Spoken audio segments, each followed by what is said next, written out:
La forma blanca es una de las imágenes más enigmáticas de la obra daliniana. La asocia con el cuadro El Ángelus de Millet y le produce una gran angustia. Él mismo nos explica su origen.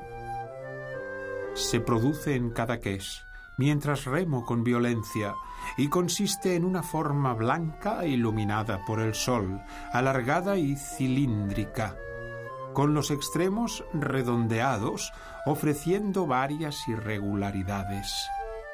Todo su contorno está erizado de pequeños bastoncillos negros que parecen estar en suspensión en todos los sentidos, como bastones volantes.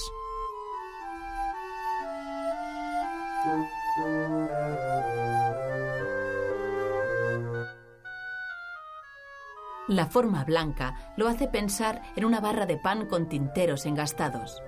Los bastoncillos negros corresponden a las plumas de los tinteros. También le recuerdan la distribución de las teclas de un piano, donde los bastoncillos hacen juego con las teclas negras.